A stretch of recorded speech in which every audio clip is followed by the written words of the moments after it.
Sirrika guda 15 na mata wanda ba sa so ka sani, amma yau zan faɗa maka su. Sirri na ɗaya shine, idan da a ce ka san yadda mata suke a matse game da soyayya ko kuma wanda zai so su, da ka daina bibiya ko kuma yi wa mata naci. Duk wata mace wadda ka sani wadda ba ta da saurayi a matse take, a ce ga wani wanda yake ƙaunarta, a matse take ta fara amfani da sunansa ta haifar masa 'ya'ya, ya ɗauki ɗawainiyarta sannan ya zama kariya a gare ta.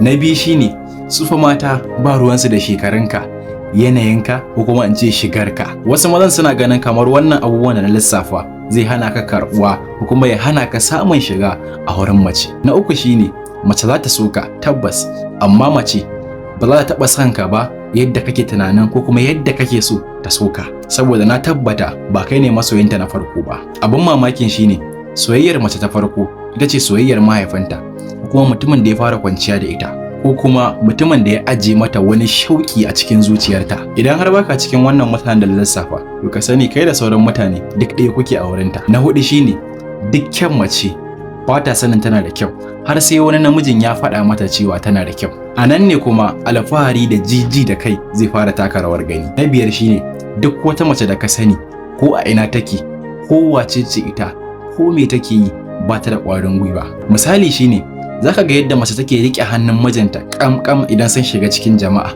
Me yasa? Saboda ba ta da ƙwarin gwiwa, tana buƙatar namiji a lokacin a tare da ita. Dan haka ne zai taimaki ɗan ƙwarin gwiwar da take da shi. Dan haka ko da wasa kar ka sake kai tunanin wai mace ta fi ka ƙwarin gwiwa. Idan ka ga macen da kake so ta burge ka, kawai ka tunkare ta. Na shida shine, mace za ta ga darajar ka ne a lokacin da ka janye jikinka ko kuma ka ɗauki ƙafarka. A lokacin da ka kasance mai yawan bibiyar mace, duk marmarin da take maka, duk ƙaunar da take maka, a hankali zai dinga raguwa har ta daina gaba daya. Mata suna daraja mazan da kafin su same su sai da suka sha wahala, ba wai mazan da suke Allah Allah a kula su ba. Sirri na 7 shine, mace za ta kasance mai haɗa ka da wasu mazan, wato ta dinga comparing ɗinka da wasu mazan. Duk da tana tare da kai, za ta kasance mai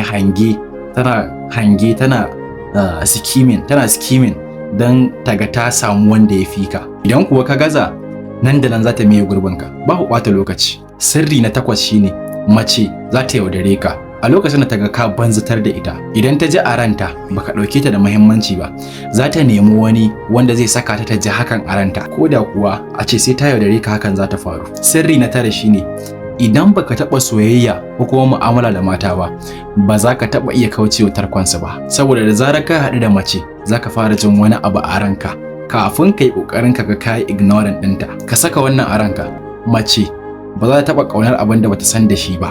Ka yi ƙoƙari ka ga ka cire kanka daga wannan tarkon. Sirri na 10 shine, idan baka karanci mata ba, ba za ka taɓa iya juya su yadda kake so ba. Idan baka iya juya mace ba, ba za ka dinga daɗewa da mace a soyayya ba, ko da kuwa a ce ka mallake ta. Sirri na 11 shine, mata suna girmama trust, wato yadda, fiye da proof. Sirri na 12 shine, in dai har za ka yi exactly abin da mace ta faɗa maka, to ina mai tabbatar maka abu biyu za su faru. Na ɗaya shine, ko ta raina ka.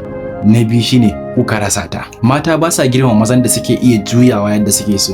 Idan ka kasance ɗaya daga cikin irin wannan mutanen, ka sani mace ba ta taɓa girmama ka ba. Idan ka kasance mai yin abin da ta faɗa, to tabbas za ka rasa ta. Sirri na 13 shine, kar ka yi ƙoƙarin koyawa mace ko kuma ka yi ƙoƙarin yin musu da ita. Mata ba a koya musu. A maimakon ta mayar da hankalinta akan abin da kake faɗa, sai dai ta bi ko kuma ta kwaikwayi yadda kake yi ko kuma ta kwaikwayi abin da kake yi. Sirri na 14 shine, mace tana tsara dokoki ga namijin da ya mayance yake bibiyar ta, sannan mace tana karya dokokinta da ka'idojinta ga namijin da ya ƙi ya amince ya bibiye ta ko kuma ya bari ta juya shi. Sirri na 15 shine, ka nuna wa mace so da ƙauna na gaskiya. A lokacin zaka nemi ta ka rasa. Mata suna ƙaunar namijin da yake ba su ciwon kai a soyayya, ba wai namijin da yake tsoron ya bakanta musu rai ba. Suna ƙaunar namijin da yake ba su ciwon kai. A taimaka a yi sharing don wasu su ma su kalla su ƙaru. Allah ya sa mu dace.